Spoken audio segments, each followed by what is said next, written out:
German authorities say that they are seeking the extradition of a Ukrainian man suspected of helping sabotage the Nord Stream 2 gas pipelines in the Baltic Sea. He has been arrested in Croatia. The arrest revives a high-profile investigation into the explosions that severed a key energy link between Russia and the EU almost 4 years ago. German authorities believe the suspect placed explosives on the pipeline in the Baltic Sea and are now seeking his extradition to Germany. Croatian police detained Volodymyr Z on a European arrest warrant. Germany issued the warrant for his alleged role in sabotaging the Nord Stream pipelines. Based on the current state of the investigation, we believe he's one of the suspected divers who attached the explosives to the gas pipelines. The man was also briefly detained in Poland last September, but the Polish courts rejected extradition at that time. That ruling strained relations between Warsaw and Berlin. It found that German authorities lacked jurisdiction and suggested the Nord Stream sabotage could be viewed as an act carried out by Ukraine in the course of defending itself in war. But now Germany might get a second chance at prosecuting Volodymyr Z. Courts in Croatia will decide on the extradition and its admissibility. The accused, of course, has the right to appeal. Whether such a decision can be reached always depends on the individual case. It's impossible to make any predictions about the time frame. For his part, Volodymyr Z, who is a trained diver, has openly talked about his involvement in the Nord Stream attack. In fact, the reason he was in Croatia was to consult Hollywood actor and director Sean Penn, who is there filming a movie about the Nord Stream attack. Volodymyr Z's lawyer says his client is innocent. My client has in no way caused any damage or committed any criminal offence that would ultimately have resulted in damage to Germany's critical infrastructure, as the German government claims. Nothing has changed. He's innocent. But innocent or guilty, before Volodymyr Z faces charges in Germany, Croatia's judicial system will first have to decide on his extradition. And now for more on this, let's bring in Benjamin Schmidt. He is a senior fellow with the Democratic Resilience Program at the Center for European Policy Analysis and a senior fellow at the University of Pennsylvania. He joins us now from Philadelphia. Welcome to the program and thanks for joining us. Does this arrest make you more confident in the German theory on who attacked Nord Stream 2? Well, not necessarily. Look, I mean, we haven't seen a significant amount of evidence, physical evidence, being presented by the German authorities yet about the Nord Stream cases. It's been almost 4 years. It will be 4 years next month. And what we've seen are a lot of media leaks from allegedly German investigators that have talked about this potential operation. But we've also seen a number of stories come out, including one that I was in the Frankfurter Allgemeine Zeitung, which pointed out that under Bundestag inquiry, the investigators have basically not put the resources in necessary to look at the Russian trace in this program of potential sabotage. And of course, you have Russian seabed warfare capable vessels at the blast site, not nearby, but actually at the blast sites 3 days before the blast. Of course, that was after the sailboat allegedly sailed, but also 3 months before the blast, well before the sailboat sailed. And then there's also, of course, the construction site that was manned by only Russian flagged vessels for the southeastern blast site, where that was the exact location where Russian vessels picked up construction after U.S. sanctions had stopped them earlier. And that ultimately became a blast site after Russian vessels sat over that site for about 6 months straight, for weeks and weeks at a time. So there's a lot of forensic evidence and satellite and open source data analysis that we have uncovered through our Underwater Mayhem project here at the University of Pennsylvania that I think needs to be a part of this discussion.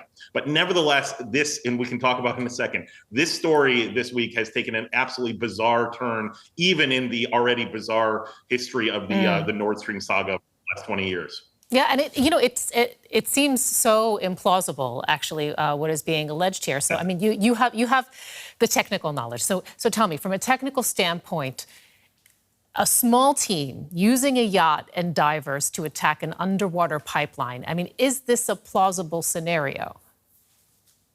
Well, it's certainly not plausible for the experts that we've talked to. We also, we actually went around and talked to not just policymakers and folks like that think about national security policy, but actual subsea diving engineers, people that have done subsea demolition work in the Baltic Sea region. And it's a significant amount of technical skill and equipment that has to be brought to bear.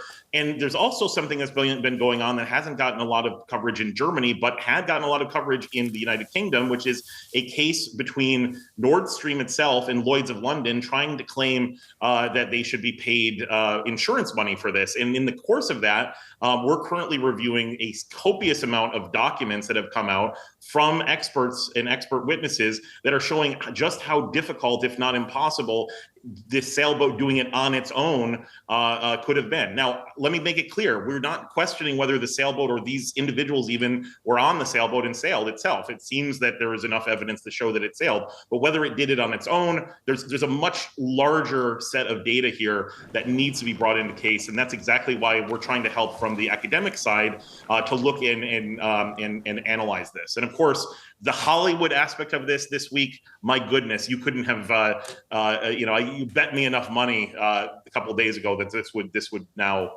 develop. And I mean, it's so interesting because you've written so much about energy and critical infrastructure and the threats that are posed. And of course, when you talk about the threats that are posed to European and NATO infrastructure, the hybrid threats are largely coming from Russia. If the German theory proves true, and it does indicate that Ukrainian authorities directed this attack on Nord Stream 2. I mean, how much does that sort of, upend NATO and Europe's approach to preparedness? I don't think it'll upend their approach to preparedness at all. There has been dozens and dozens of Russian attributed, including in Germany, hybrid activities going on, including in the past weeks with drones at various airports and things like that in Germany. So I don't think that will change at all. I think that what needs to happen is a better look at what does this mean? What are the connections here? Of course, some of these so-called Ukrainian sailboat suspects were actually shown later on to have Russian passports, and including one that's living inside the Russian Federation and another that was on Ukraine's own traitors list. So whether or not these are Ukrainian nationals or whether it was actually directed by the Ukrainian government, those are two different questions that have to be answered.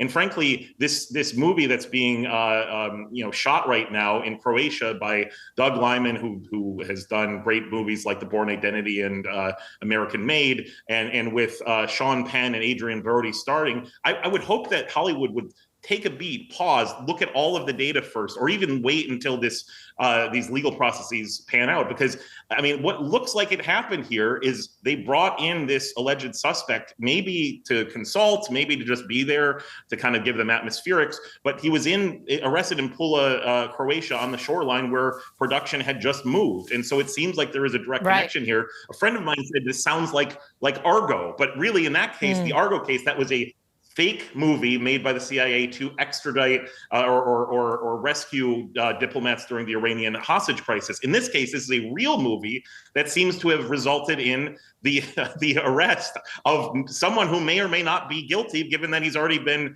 able to successfully get out of extradition to Germany last year in Poland. So we're going to have to keep following this. It's a wild, wild story. And now the Hollywood press is going to be involved, as well as the geopolitical press. And my goodness. Benjamin Schmidt, we want to thank you so much for joining us to share that insight and perspective here on DW. We really appreciate it. Thanks so much. Appreciate it.